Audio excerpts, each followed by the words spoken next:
Let's talk about something very important today. I was watching a review a while ago on Spill.com. They were talking about one of the latest Silent Hill games, Downpour. And I stopped caring about the Silent Hill series right about 4, but nobody really counts 4 because, as we all know, it wasn't really a Silent Hill game. And right about after that, I guess, but sometime around there, video games started bringing in the idea of what I am kind of calling the illusion of choice. And what I mean by that is this, kind of moral dilemma that a game will present where it says, oh, will you save this person or will you let this person die? Now, there have been other games that have done that and have done it properly, where your choice meant something and the outcome was different, whether you chose to save them or not. And then other games, like Downpour, for example, because I was just reading about this online, where they fail miserably. Now, I guess I can understand in the purpose of it being a moral decision, like, oh, well, you morally did the right thing, or you immorally, did the wrong thing. But here's the stupid part, where it comes in that, oh, either way, the outcome is the same. The example here is the first moral choice you get in Downpour, and I haven't played this game. I've watched a lot of playthroughs, and I don't want to play it because I don't care about Silent Hill anymore.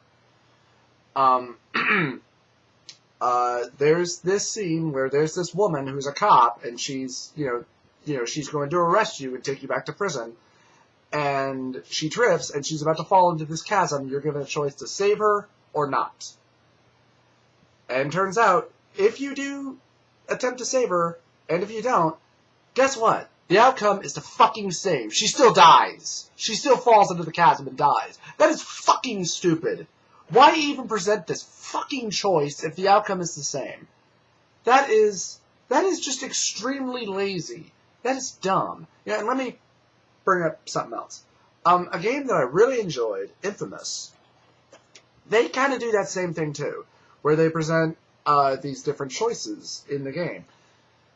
Now, some of the outcomes apparently are the same, but I guess in terms of how they handle it and how they display how the outcome is, like, for example, and spoiler alert, if you haven't played Infamous, do play Infamous. It's a great game. It's got a much, much better story than Prototype.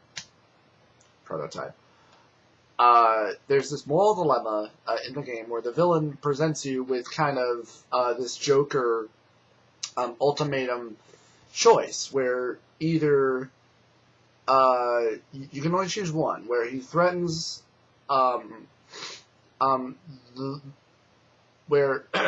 speech impediment. Save the woman you love or let die these 5 doctors. And if you save the 5 doctors, your girlfriend dies, but as part of the cinematic, with your powers, you're able to briefly bring her back to life, and she says to you that she's proud of you, for what you're doing and what you chose to do.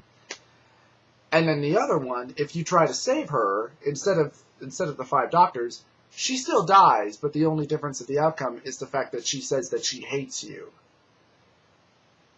At least that has some more weight to it. And it's just, why even present these decisions if the outcome is the same, which in my mind just makes it, what the hell was the point? And I can think of other games that, maybe really don't bring up that sort of a dilemma, where it's, choose A, or choose B, different outcome, blah, blah, blah, blah. I have Mass Effect here. I suppose really, well, obviously the big one is sacrificing a teammate. Yeah, I mean that is something that kind of matters. You know, because like, you know, who do I want to rescue? Who do I want to let live? You know, and for me, you know, I always chose the other biotic guy, because by that point I already had Liara, and she was a much better biotic than he was, and I just really didn't have a use for him, so I just kept on killing him off. But you know, that's a real, you know, kind of, you know, great example of a good kind of moral decision. You know, and I hate to quote Star Trek 2 here, but as Spock would say, the needs of the many outweigh the needs of the few. And then there's a rather controversial ending here. Deus Ex: Human Revolution, a game that I really loved, and God, was that game hard, but it was, you know, it was enjoyable. There's a controversial ending, and I understand, you know, why people don't like the ending where it's, you know, oh, press a button and, you know, and you get a different ending. And the funny thing is that if you save at that point in the game and you pick ending A, you can go back to your save and then choose one of the other endings and just see what happens. Yeah, that's kind of, yeah, that's not very good. I don't think I think I only checked out 2 of the endings. One ending where you distribute the unedited version of the truth of you know, of everything that happened, and then B was, I think, the censored, you know, or edited version of the truth, where, you know, what happened and kind of displays the outcomes, blah blah blah blah blah. I don't know. Of course, that's not really, you know, a moral, you know, like, oh, you know, let this person live, let this person die, da da da. You know, that's not really that sort of sane decision. But, you know, I've just been noticing this as a new trend. You know, and obviously this is something that has been going on for, you know, much, much longer than that. I think probably since the PS2, actually, you know, when the first next-gen consoles started coming out. Games and game companies started experimenting, at least some games, be it RPGs or whatever, would experiment with this concept. And there are games and stories that are able to get that idea right and actually have it, you know, have some impact and some weight to it. And then there are some where it's just like, haha, it didn't matter, huh?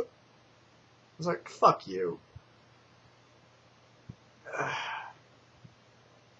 You know, and then obviously I suppose, you know, you wonder, like, well, what do you do in a situation like that? Well, you try harder to make a better game, for one thing, and obviously the problem with Silent Hill Downpour was that it was done by a third-party developer, red flag immediately, and I'm kind of confused, like, which exactly, I mean, how far into a Silent Hill series are they now with Downpour? I mean, yeah, I mean, we have the original trilogy, which I still love, and then you had 4, but we don't want to count that one. I know there were a few others. There was Silent Hill Origins. Was there one called Revelations, or am I know there was Homecoming, and I checked that one out, and for me it was like, eh. Then there was Downpour. I know there were probably a few other ones. And I know they just re-released 2 and 3 in HD on PS2 and 360.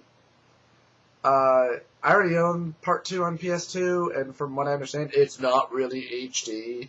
It's just like what they did when they re-released Resident Evil 4, where they up it a little bit, but it's not HD.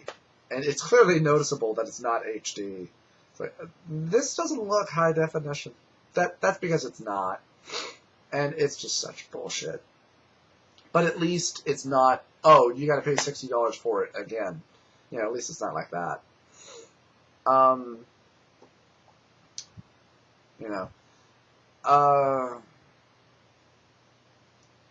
Yeah, just something to kind of rant about. Something that was kind of on my mind for the last couple of days. Ever since I, heard about Downpour and watched a review for it, and then read about, I wonder what's the different outcome if you choose to save her. It's the same outcome, and that just really pissed me off. It's like, oh, thanks, you suck. So, there you go. Hope you enjoyed.